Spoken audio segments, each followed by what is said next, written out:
Yo, yo, yo, welcome back. Another episode. We got a lot to break down today. The offensive coordinator search carries on. Where do we think that's going to stand? Who are they going to get? We're going to talk about all that. I'm Nick Underhill. He's Mike Triplett. We just came back from the Senior Bowl. We got some Senior Bowl guys to talk about. It's just the offseason keeps rolling on, and the draft is coming. A lot to break down today.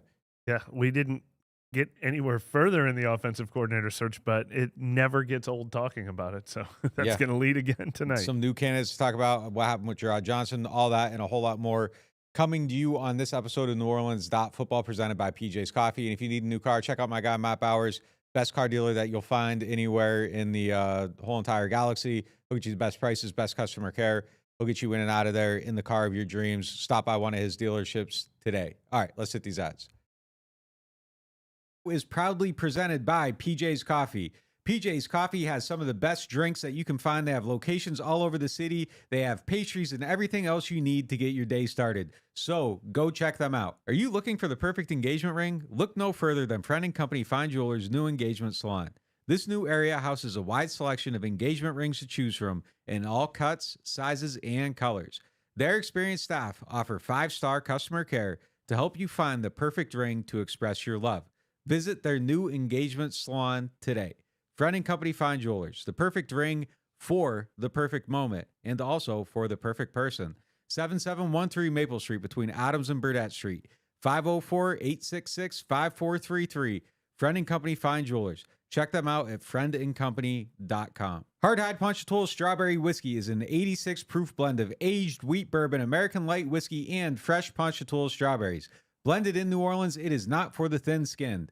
Look for it in your favorite stores, bars, and restaurants. NewOrleans.Football is proud to be sponsored by Firehouse Subs. Make sure you check out their location on Veterans Boulevard. All right, let's get into the show.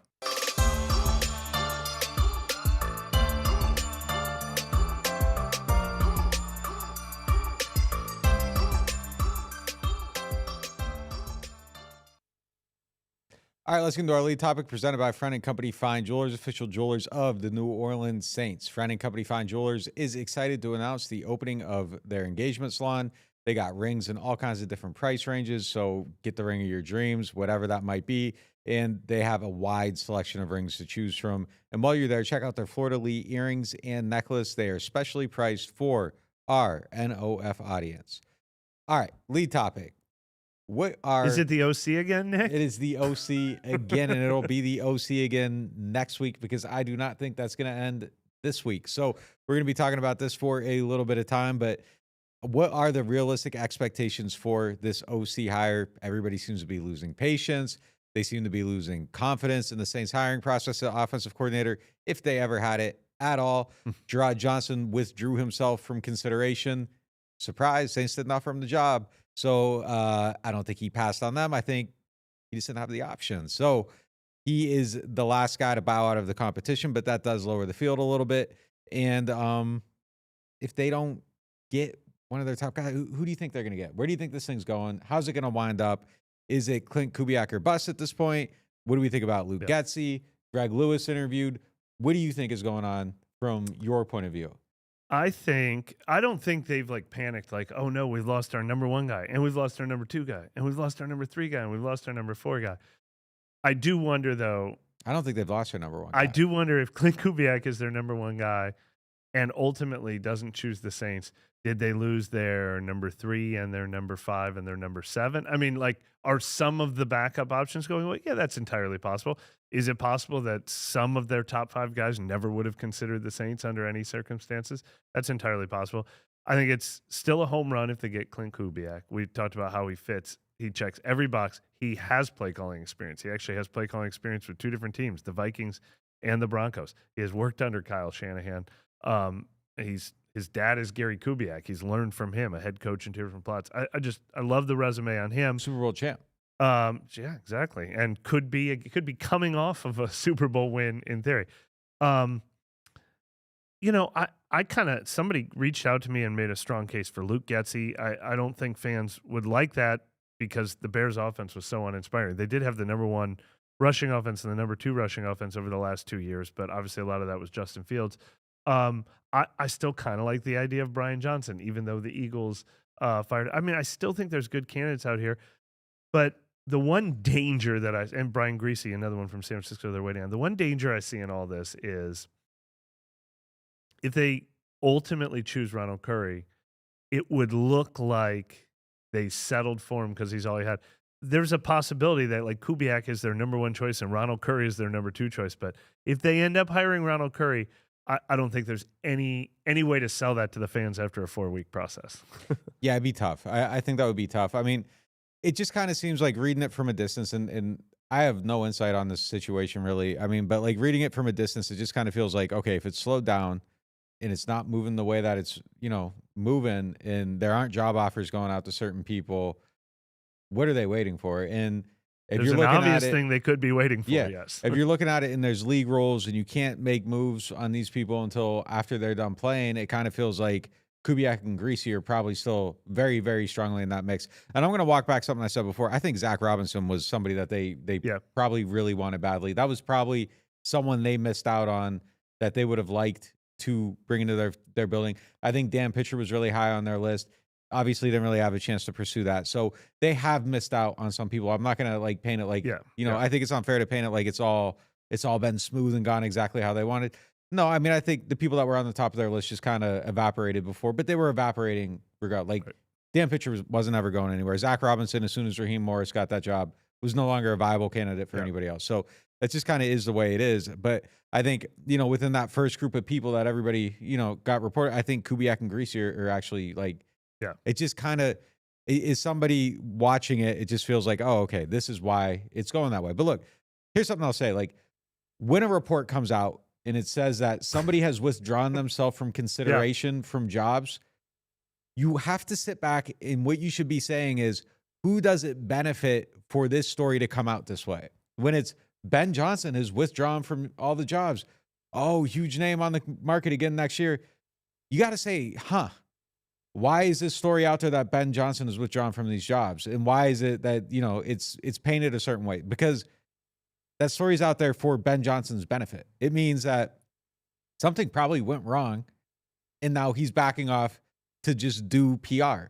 So when Gerard Johnson withdraws, it isn't because it's probably because he didn't get the job offers he thought he was going to get. It became clear to him it wasn't going to work out. And then, okay, I'm not getting any of these jobs. I'm still very young. I still need more experience. Like, I'm going to back off and go at it next year. But like, you're backing off because everyone backed off of you. Like if Ben Johnson got offered Seattle's head coaching job, I highly, highly doubt that he would be the offensive coordinator of the Lions right now. Like, that just isn't how these things go. So it's not that they're passing on everybody. The only time that ever really happens is when it's like Josh McDaniels, and it's clear that he passed on him. It's not like I'm going to step back and not do this because I want a lesser job and less money. No, it's because, and look, there's good options out there. So you always have to look at it that way. But what were we talking about? I've totally. Well, let's go through the list. I think we put a graphic together. Let's go through them one by one. There's 7 guys left now that we know of. There's also, I mean, they could make a college hire. Actually, just before we went on the air, was it the Packers defensive coordinator hire? They took the Boston College head coach. Sometimes those don't get reported when you go into the college ranks because those guys don't want, for recruiting reasons, they keep their name secret. So that could still be in the mix. I think all the pro guys where you've asked permission for other teams, I think we've hit on all those, but there's 7 left. And I want to go through each one. Let's say these guys finish as the choice. Which would you consider a win? A win for the Saints. They got a good one. Let's start with Kubiak, even though he's second on this list. We both agree win. Yeah, definitely huge win. Huge win. Kubiak, huge win. I think that's the biggest one on this list. That's the guy that I would like to see them get for sure. I mean, I think that he's the one that excites me the most out of them. He's been around the right people. He's called plays before. He has the right pedigree. He just pops off of that list is to me like the guy that will be kind of the prize of the rest of everybody else that's still out there. Here's the problem though. Other teams are interested in him as well. Does that make it Clint Kubiak or bust? Does that make the other 6 name on this list all a loss if they don't get it? I mean, I can't say that because I don't know that Clint Kubiak's gonna actually end up being the best offensive coordinator on this list. Brian Greasy's never called plays before. He could end up being the best one on this list. Ronald Curry hasn't called plays before. He might end up being the best one on this list. Before Ben Johnson elevated from, quality control coach to what would he coach tight ends and then became the OC. Like he hadn't done that before. So it could be Greg Lewis. Brian Johnson could actually, end up in a different situation where he doesn't have Nick Sirianni forcing him to kind of, run stuff a certain way and he can do things in his own vision and he becomes the best. So I think it's over dramatic to say that, but I think from, based on the information we have today, it feels like Clint Kubiak's probably the best one, but like Clint Kubiak could end up being the next like Luke Getsy, so Right. you just don't really know. Let me tell you a little about Luke Getsy. 2 years ago, we would have called him the prize when he took that Bears job. He was in his second stint with the Packers. He worked under Mike McCarthy before that staff got fired, but then got rehired later by LaFleur, who is from the Shanahan McVay tree, and he was doing such a good job there that Aaron Rodgers was the MVP 2 years in a row, and in his last 2 years there. Then he goes to the Bears, and obviously it didn't work out. He became sort of a scapegoat in the same way Pete Carmichael was this year. I don't want to say scapegoat. We understand why Pete Carmichael, but he became the face of it. We have to make a change. But there's still a really good running team. He still comes from that LaFleur background. Like I said, someone reached out to me that has followed the situation closely, really spoke highly of him. I think he's somebody I could get enthusiastic about just because it didn't work out in his first spot. I feel the same way about Brian Johnson. Brian Johnson, I can't remember. I bet there was an archive where we were talking about Dennis Allen's fate mid-season, and we were saying, well, maybe if they fired Dennis Allen, they'd go for someone like Brian Johnson as their next head coach. His star has obviously fallen because of everything that went wrong in Philadelphia as this season went on. But he got 3 head coaching interviews this cycle before the Eagles decided to move on from him. He could be a guy who could do really well from a change of scenery. Greg Lewis, much less experience. He's former receiver. Actually, I think played against the Saints in their Super Bowl or in their NFC Championship game win over the Vikings. So he's only been doing this for about 8-9 years, but he's done it under Andy Reid, and he's also done it for the Ravens, the Eagles, and actually started his career with the Chiefs with the Saints under Sean Payton. So he's worked under a lot of good coaches. So there are other names on this list that, even if they don't feel like first choices, could eventually be reasons for enthusiasm. Yeah, look, the thing with Getsy, I get it, and he did good things in the past. I mean, I guess it's just kind of like you're only as good as your last job a little bit, and like I just want to see more out of the pass game than he got out of the Bears. But I think they were like 32nd 2 years ago, and 27th. I kind of feel like that might be more of a Fields thing than a Getsy thing, though. Just going down the list, though. I mean, like if Mike Sullivan's one that kind of like pops out as like no to me, but like I think that you interview him and you talk to him because if he doesn't get another job, maybe you're bringing him in as a position coach. Sure. Like maybe he's your wide receivers coach or whatever. Like or senior offensive assistant or something like that. Yeah. He's a good guy to have in the building, no question. Yeah. Maybe you give, Greg Lewis an elevated role. I don't actually know what that would be, but like, there's just different things. Brian Johnson could come in as something if he doesn't get a job somewhere else. So like there's value in kind of talking to everybody. Getsy could come in as something else. Like, yeah. And I think that like DA could use some more firepower just on his staff, just those kind of strong personalities or whatever. So like if somebody on this list has a strong personality that could kind of be like an enforcer of sorts in a different role, like I think there's value in that as well. But like as I look at the list, and to me it just kind of feels like it's Kubiak, Greasy, and Curry, I guess. I don't know. Like, I don't really know where I go on that list. It just kind of feels like you've seen the other things from the other people. Mike Sullivan doesn't get me excited. I don't know enough about Greg Lewis to really have an opinion on him. He's kind of someone that's just like, he's a wide receivers coach for another team. Like, I don't know what to think of him at all. So it's hard to look at it like that. It is funny, though, that he coached for Andy Reid for 6 years. I'm guilty of this. I don't know if I can speak for you. Shanahan and McVay feel like they've changed the game, and I like the idea of people who've worked for them. Andy Reid assistants were getting jobs left and right for a while. I don't know that there's any other Andy Reid assistants in this cycle anywhere. So it's funny that he doesn't have that same sort of shine that you get from working for McVay or Shanahan after working for Andy Reid, who's obviously doing something really well. Who's your top 3 on the list? Kubiak's my number one, and then it's Kubiak's my one too. It's out of Brian Johnson, Luke Getsy, Brian Greasy. I'm going to say Brian Johnson and Luke Getsy. Even though they are coming off jobs where they failed, I like the idea that they've called plays before and hopefully learned from what worked and what didn't work. I just like the idea over a complete unknown. Here's a question from H. Will in the chat.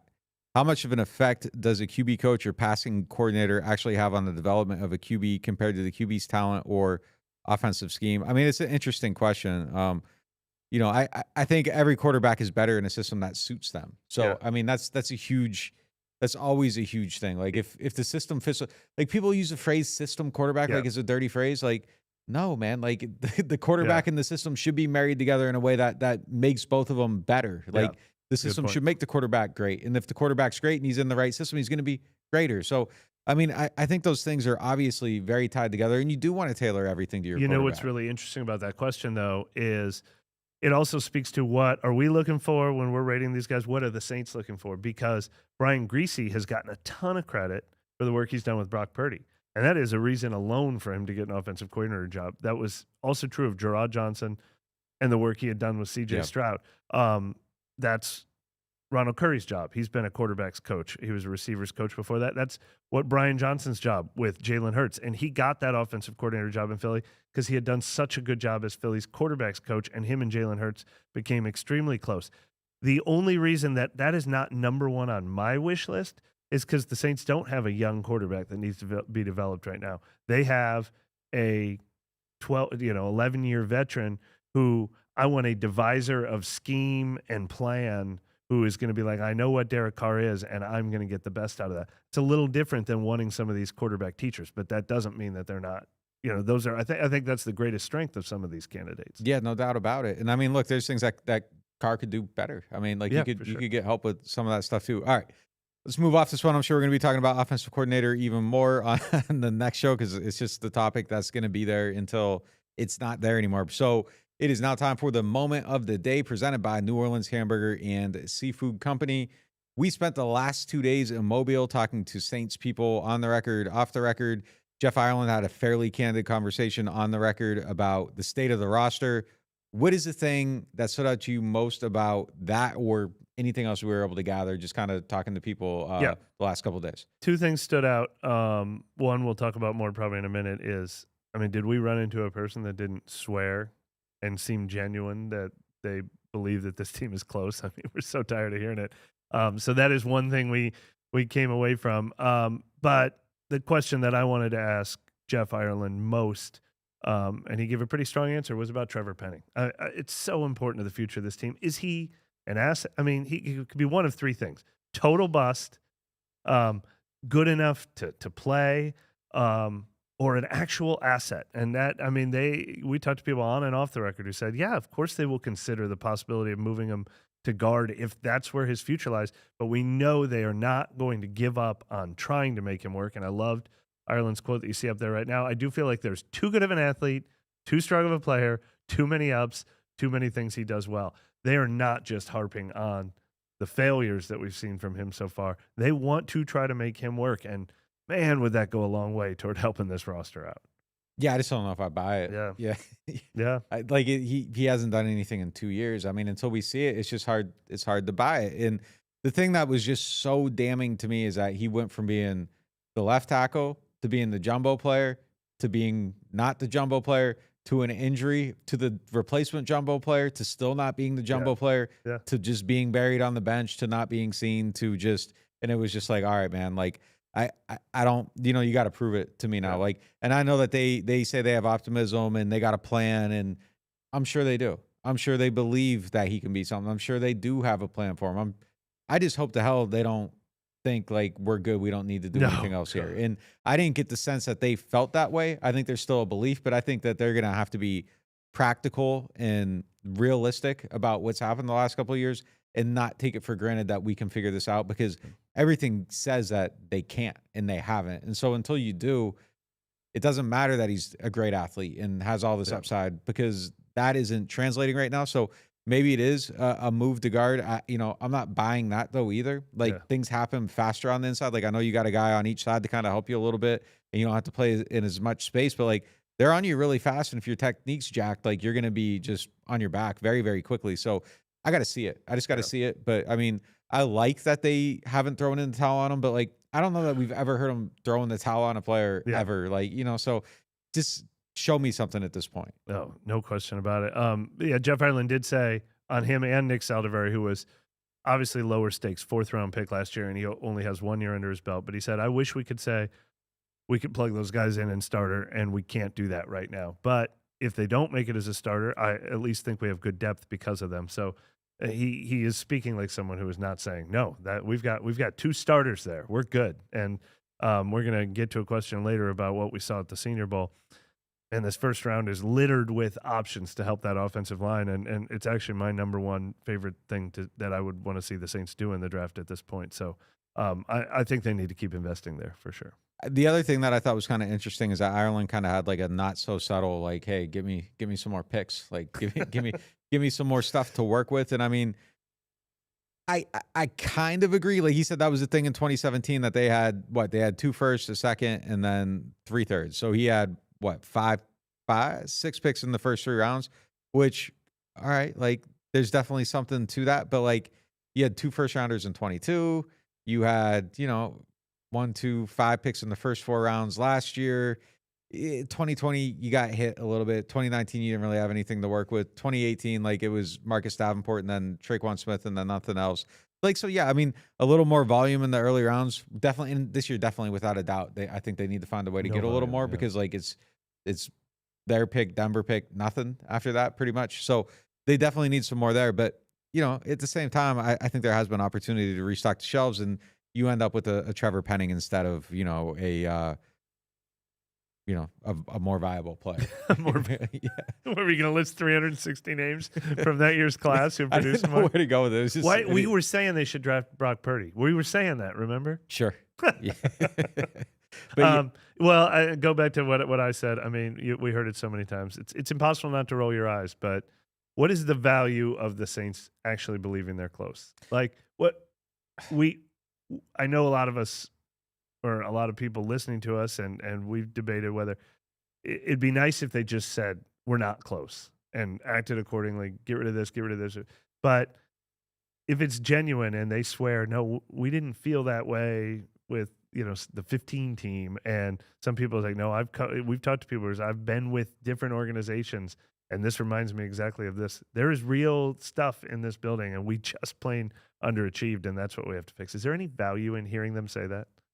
here's the problem. Like I could go on a 15-minute diatribe about all the things that I thought were broken, busted, wrong, that they need to fix, that they need to get better at, that should have been changed, that wasn't good enough, that was disappointing, that drove me nuts, that was irritating, that just flat out did not seem to work. And every single person we talked to would just sit here and be like, we were a game away. And I'd be like, but we were a game away. And it's just kind of like, you can argue it until you're blue in the face, but like they were a game away. And that's what they believe. And it's true. I don't know that you feel good about that. Like I didn't feel good about the season. I thought it was incredibly disappointing, frustrating, underwhelming. It was fractured at times. It almost broke. Like it literally almost broke. The locker room almost broke. Like I don't care what anyone, I know the locker room almost broke. Like, and it got close and they fixed it. They got it together. Like that's a credit to them.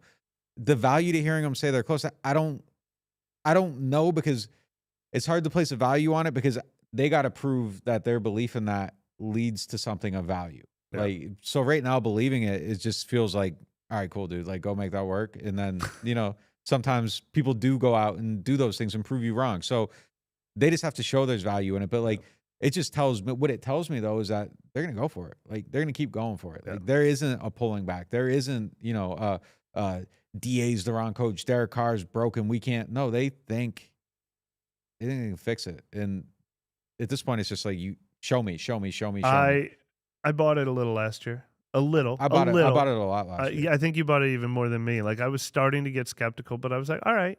But then again, we both predicted them to go 10-7 and win the NFC South. We didn't think, no, there's a 12-13 win team hiding in here. I'm just so much more skeptical. I'm so much more skeptical this year. I do believe in the concept that they could nail a free agent signing and 2 draft picks and get a little more out of some people, nail this offensive coordinator hire. And I believe that they can have even more than 9 wins next year. I don't think that's an impossible goal, but I just I think there is a ceiling on this team, and it's an age-related ceiling most of all. So, yeah, it's hard to sell that, but do I understand why they believe that? Sure, I understand why they believe that. Could they have easily been a 10-7 win team this year? They easily could have, because we think they massively underachieved and still finished 9-8. So. Yeah, it's the truth. Yeah. Yeah, I definitely got cooked by that belief last year, and I got cooked by the Sun at the Senior Bowl this week. They're killing me in the chat about being incredibly They're burnt. not getting me. Like, I'm almost as red as you. It's that you wore sunglasses. That's the problem. There's a lot of pain going on right here. But where there isn't pain is in this ad break. Make sure you check out our sponsors. We got some free agency needs coming up. Martin's question of the day, Senior Bowl prospects, all that and a whole lot more right after this very, very short break. Hit the ads.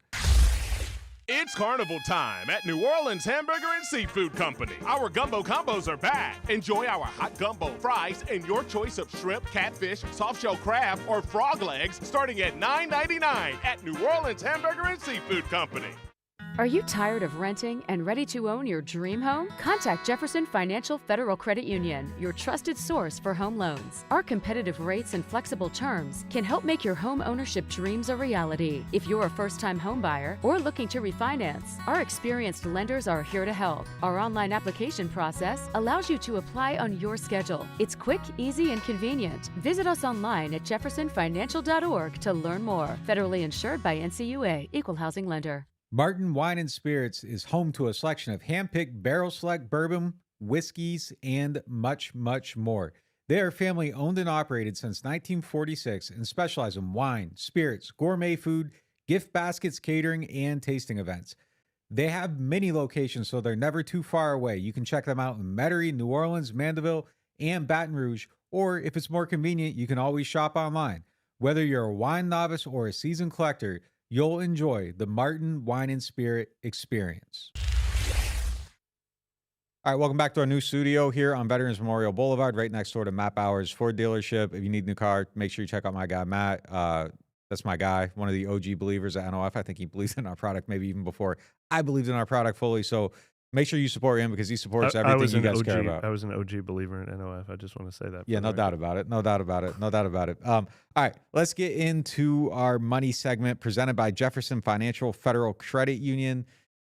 I know we have draft prospects on the brain over the last 2 days because we were at the Senior Bowl, but free agency comes first. And the smart way to address your needs is always to go into free agency, knock them off so you aren't backed into a corner. When you hit the draft, some of their biggest mistakes, we can go down this list, was when they said, we have to get someone to start at one of these spots, and then poof, kind of goes sideways on you a little bit. Some of their best picks have been where they weren't forced into a corner and they just drafted because it was the best guy, like Ryan Ramczyk. Early on it, Zach Strief gets hurt. Ramczyk steps up, saves that season. I mean, that is usually the best way to go about it, though. Sometimes your needs aren't needs right away, but they become needs. They always become needs because somebody's always cycling out. But if you're going into free agency, what are some of the musts on your list? I've got a giant must. I'm going to keep talking about this as much as we're one, talking about the let's go back and forth. It's the pass rush. It's the defensive line. I'm really encouraged by one thing. Matt Bowen from ESPN, really good analyst, there did his top 50 NFL free agents. 6 of the top 8 free agents were either defensive linemen or edge rushers. 10 of the top 21 were defensive linemen or edge rushers. Now, the franchise tag is going to take so many names off that list. Do I think the Saints are going to sign Chris Jones or Josh Allen or Brian Burns or Danielle Hunter? No, I don't. But those 4 are on the list. And Christian Wilkins and the Ravens D2 had the breakout year, and I forgot to look up how his last name is pronounced, had great years. Jonathan Greenard on the 3rd tier had a breakout year with the Texans. Zadarius Smith is still a veteran who's playing well for the Browns. Get someone at some level. I did not get the impression that this team is ready to make a Derek Carr-like big expenditure. I would even let them do that on the defensive line, but please give me someone who is one of your 2 or 3 best defensive linemen in free agency. I could see him making a huge splash there. Yeah. It wouldn't surprise me at all. I mean, there were a couple things, but like, you know, we're going to be sensible in February, January. It's January. So yeah, the sensible in January. Happy early birthday to Mike. But yeah, the sensibility right now, as opposed to like what it's going to be in March when it's kind of like I could see it changing a little bit. I could see him making a huge splash there. But as we go from that, like obviously that's so far up on my list, number one. Yeah. Then it's the next must to me and it kind of is relative to what they end up doing. Like if they retain Andrews Pete, like Yeah. it's not a must, but it's like you could try to do a little bit better. But like if they retain Andrews Pete, I think you eliminate the must at offensive tackle, but I think it's a huge want. It's a huge need. It's just not maybe that like you have to get one to be able to compete, where I feel like you have to get a pass rusher to be able to compete this year. So yeah, I mean, I'm not sure that I have another must on the team. Which is why I'd go ahead and spend a lot of money on the defensive line. I'd feel so much better about this team if they made their little budget signings here and there, their depth signings here and there, had some draft picks coming, but boom, look how much better our pass rush just got with one big move. Like that's how the Saints operate a lot, and it's not always the wisest way to spend your money, but this just like the same way they needed Derek Carr as their one big expenditure last year. I feel like that this year I do. And the offensive line is definitely a need, but I've been saying I think that's more of a draft need, mostly because they could re-sign Andrews Pete for really cheap. They have to. They have James Hurst on the roster. Ryan Ramczyk, they're going to try to roll it back. I wonder if they'll do something with his contract. I hope he can get and they have Cesar Ruiz, they have Eric McCoy under contract.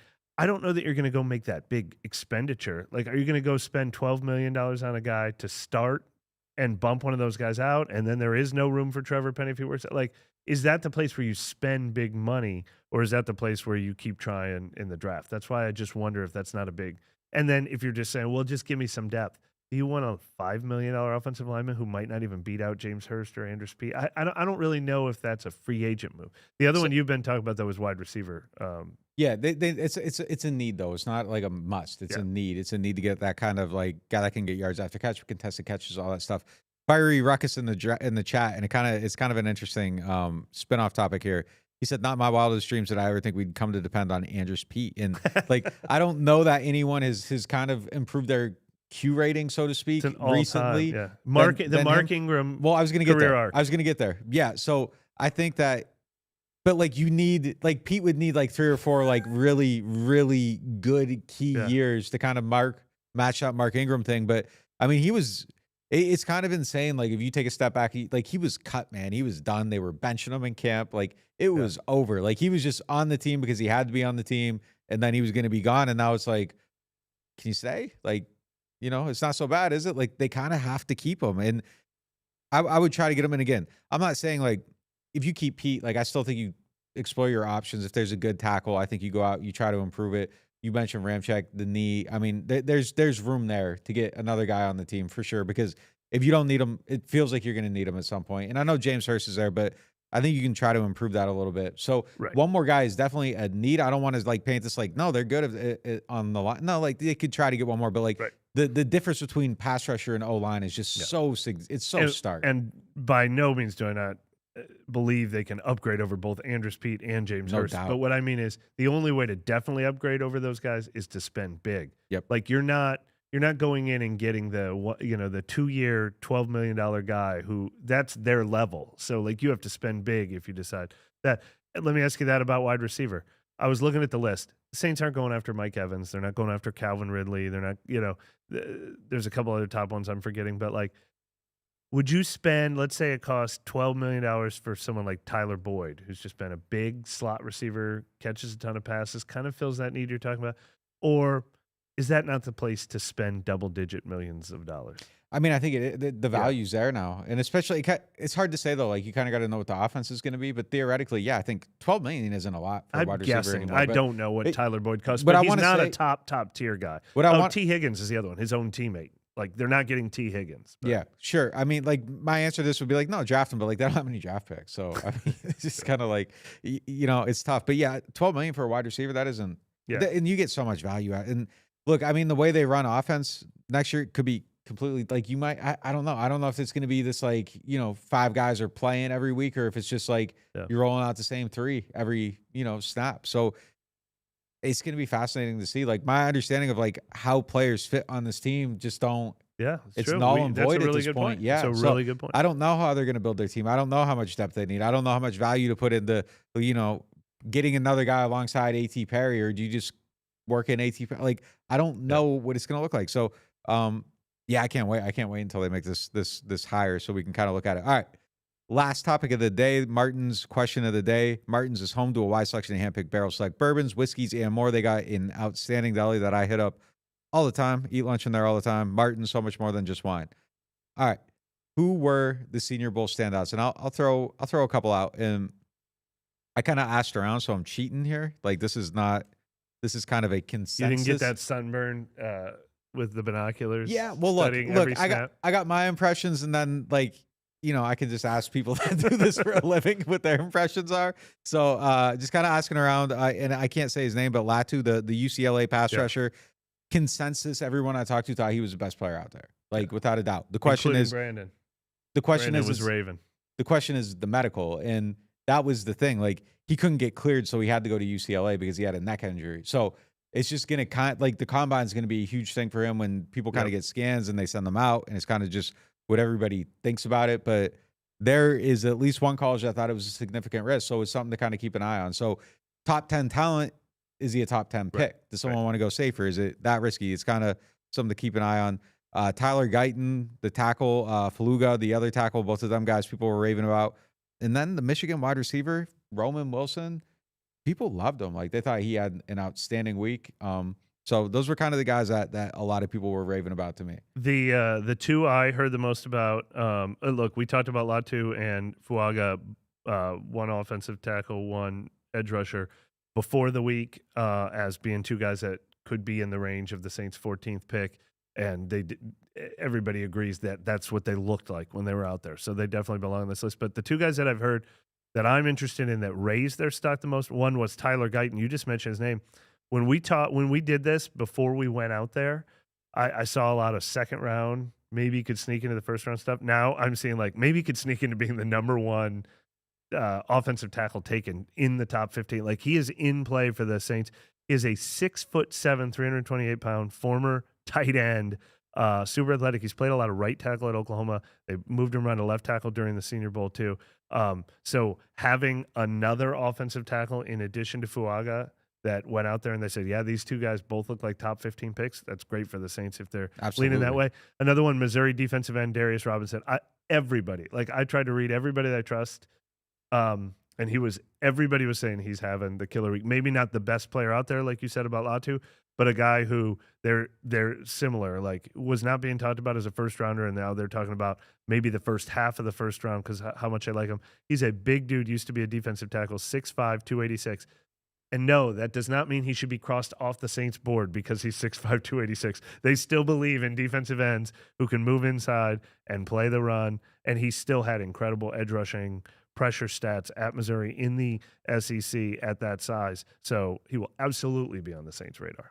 And speaking of those prototypes, if you want to sign up to NewOrleans.Football, make sure you do that right now. Use the code NOF to save 20% off your first payment. We got a breakdown of everything we kind of heard at the Senior Bowl. One of the things that is in there is just kind of some insight on how their thought process on defensive ends and the size and how they fit is going to change moving forward. And what's going to happen with Mike Thomas, all that and a whole lot more in that story on the site. Make sure you check it out.